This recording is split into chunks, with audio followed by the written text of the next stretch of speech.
Those tiny mites that have sex on your face are facing extinction. The largest floating restaurant in the world has sunk into the sea. And passengers are asked to please not flick their long hair while riding the SkyTrain. These are the weird stories for Wednesday on Weird AF News, the only daily weird news podcast hosted by a comedian inside a very humid closet. That's right, baby. We're making it work. I sacrifice for you. That's what I do. Enjoy. The mites that have sex on our faces face a problem. It's the sound of science. Let's learn a little bit about those microscopic organisms that live on our face, that make love on our face. Did you know that little tiny mites were humping in your brows? Did you know that? Let's learn a little bit about what's going on our face. There are pore cleaning mites on our face. They're called Demodex folliculorum. They spend their entire life living deep in our faces. Did you know that? At night, the 0.3 millimeter long organisms leave the pores to find a new skin follicle where they meet a partner and they mate. They make that sweet love on a skin follicle. Every night they do this? I was unaware. It's like a giant orgy happening on my forehead every night. I didn't know that. A new study has found these mites could be facing a problem as their DNA is eroding. This means they're close to extinction. I didn't know your DNA could just erode. How's that possible? Do I need to worry about my own DNA eroding? How does DNA erode? It just falls off you? Like, how does this work? If you're rushing to the bathroom, grabbing all the face wash you own and scrubbing every inch of your skin, you're not going to get very far. These mites live way too deep in your skin to ever be washed out. Yeah, when I first heard about this, I'm like, can I just get them out somehow? I'm a little alarmed that tiny organisms mate on the tip of my nose. You can't do anything about it, guys. They live too deep in your skin. What about if you have, what's that called when the person presses out all your blackheads? You get a facial, and then are they pushing out mites as well as the blackheads? Okay, the article says, if this gives you some comfort, more than 90% of us are hosts to these mites, so you don't have to feel like you're some sort of freak. And your face has provided them with a home since birth. You've had these forever in your face. They're passed on. You know when they're passed on? During breastfeeding. Huh. Look at that. We're learning about science here. There's a doctor in this story, Dr. Alejandra from the University of Reading. She authored a study and says that we should be grateful to offer the mites a home on our face and to have such an intimate relationship with these little mites. Here's a quote from the doctor. Well, they're very tiny and cute. There's nothing to be concerned about having them on your face. They clean our pores, and they keep them flat. So don't be worried. Be happy you have a small microscopic creature living with you on your face at all times. They don't do any damage. After all, we've looked into this. At nighttime, while you're in deep sleep, these organisms visit the pores and have sex and have babies right in your pores. Yes, these creatures are using your pores like a Love Island hideaway. Ooh-ha. But what is happening? Why are the mites endangered? Well, they're going through some adaptations. They're actually getting more and more adapted to us, and because of that, they lose genes and eventually become entirely dependent upon us for their existence. And because of this dependence, they won't be able to actually leave our pores and find a new mate to couple up with in another pore. And so now the question is, what happens if we lose these mites? Will we have less healthy skin? Will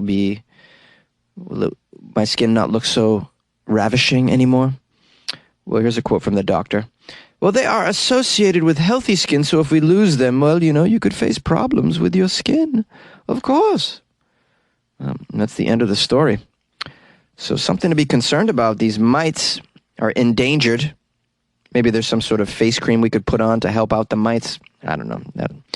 That's something that'll have to be addressed down the road by people smarter than us, I think. Meanwhile, we've learned a little bit about that weird world that we're inhabited in, where tiny mites have sex on our cheek. You're welcome. The largest floating restaurant in the world has sunk into the sea. Hong Kong's iconic Jumbo floating restaurant. It's actually called Jumbo. I'm looking at a photo of it. It has the words Jumbo on the roof. It is huge, by the way. I did not know this existed. Well, it's now at the bottom of the ocean. I would have loved to have had some dim sum on this bad boy. Anyways, I can't. None of us can, because the Jumbo sunk. It capsized in the South China Sea less than a week after it was towed away from the city. The restaurant encountered, quote, adverse conditions as it was passing through the Shisha Islands in the South China Sea. Water entered the vessel, started filling it up. It began to tip. Eventually, it capsized. The company says no one was injured, thankfully. Efforts to save the vessel failed, as the water depth at this area is over 1,000 meters. It is extremely difficult to carry out any sort of salvage works, according to the company. They are very saddened by this accident as well. The Jumbo floating restaurant is almost 80 meters or 260 feet in length. It had been a landmark in Hong Kong for over 4 decades. Well, a long time it's been there. Serving Cantonese cuisine to over 3 million guests over the years, including such luminaries as Queen Elizabeth II. And another royalty person, Mr. Tom Cruise. Now, the restaurant did close in 2020 due to the pandemic, and it laid off all of its staff. The restaurant enterprise company said the restaurant became a real financial burden to its shareholders, with millions of dollars spent on its inspection and maintenance, even though it was not actually operating the past few years. So they decided to tow it away. The company said it planned to move it to a lower-cost site where maintenance could be carried out. Prior to its departure, the vessel had been thoroughly inspected by marine engineers, and hoardings were installed, and all relevant approvals were obtained. The company says it's getting further details of the accident from the towing company. And my first thought is, insurance scam. Sure. I know I shouldn't think such things, but man, I'm from Boston. This is what I think. Yeah. I feel like, there's probably a chance that they sunk this thing. The shareholders sunk this damn thing to collect. I don't know for sure. Just called speculation, guys. Speculation. Maybe not. Maybe it's all on the up and up. Maybe this is a true accident. It is a shame nonetheless. This restaurant it's pretty weird and cool. I'm looking at it, 6 floors total if you count the 2 peaks in the center of the roof. I mean, this thing is enormous. It looks like a lot of fun. I would have loved to have partied on this boat, to be honest with you. I mean, not really technically a boat, a floating restaurant. I would have loved to have had some fun on this, as people have over the past 4 decades. How sad. Whenever something this weird and cool is removed from the culture and from the world, you just gotta feel bad about it. Well, an opportunity is here to build another giant floating restaurant. Someone should get on it. You like podcasts? You're listening to my podcast. Maybe you thought to yourself, I'd like to make a podcast. Too difficult. No, not with Anchor. Anchor has free creation tools that allow you to record and edit your podcast from your phone or your computer. Anchor distributes your podcast to Apple, Spotify, Stitcher, and more. They have advertising integration, so you can even make a little money off your podcast. Everything you need to make a podcast in one place. Download the free Anchor app or go to anchor.fm to get started. And good luck with your podcast. Good luck with your creation. Good luck with your life, man. Passengers are asked not to flick their long hair while on the SkyTrain. This story's out of Bangkok. The Bangkok SkyTrain operators are appealing to passengers with very long hair not to please flick it in a way that would touch the faces of other passengers, especially during rush hours. Turns out this is a major issue. People getting slapped in the face with some long hair while on the SkyTrain. The administrator of the SkyTrain website said in its Facebook post that the company had received some complaints. The complaints were from commuters, and they were about people flicking their hair on the train and sometimes accidentally the hair touched their faces, their eyes, even went into their mouths.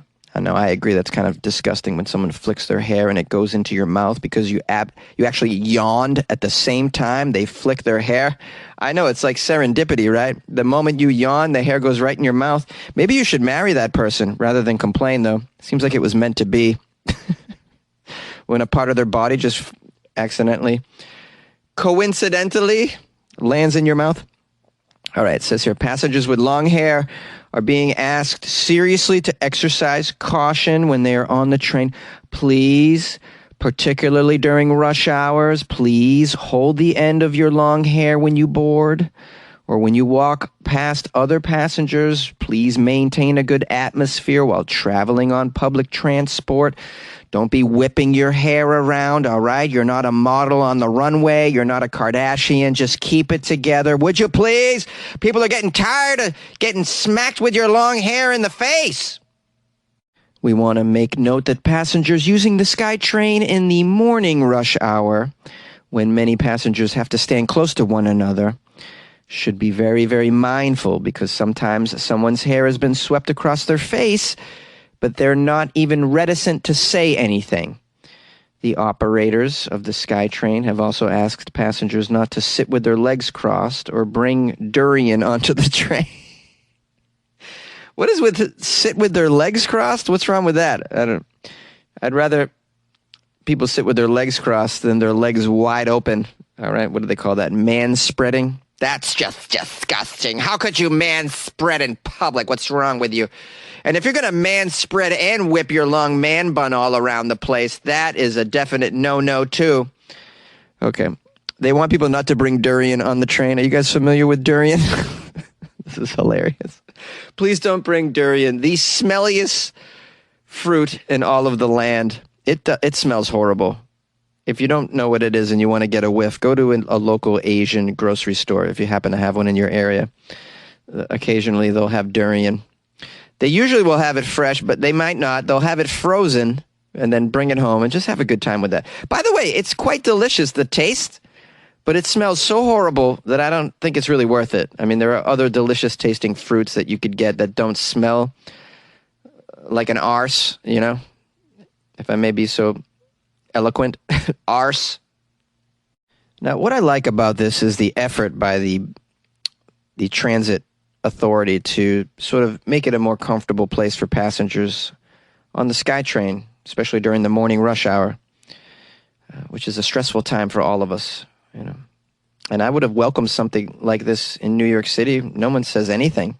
Passengers just, well, you know, they might whip you in the face, not with their hair, but with their genitalia. And you got to take it. You got to take it.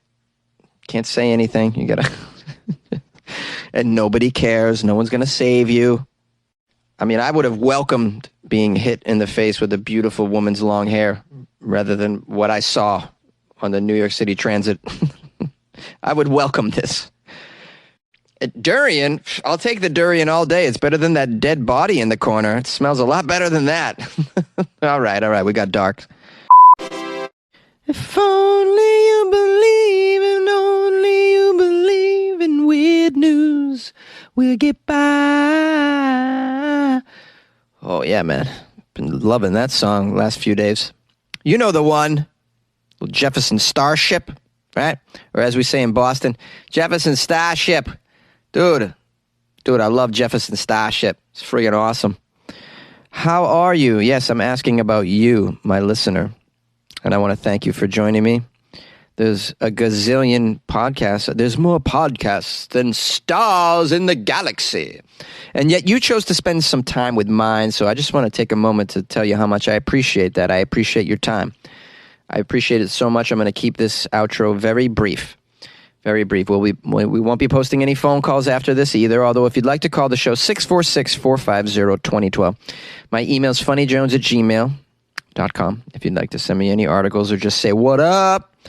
And then if you'd like to support the show because you're making a couple extra ducats this month, then please join my Patreon, patreon.com/weirdafnews. You could support the show by buying Jonesy a cup of coffee a month.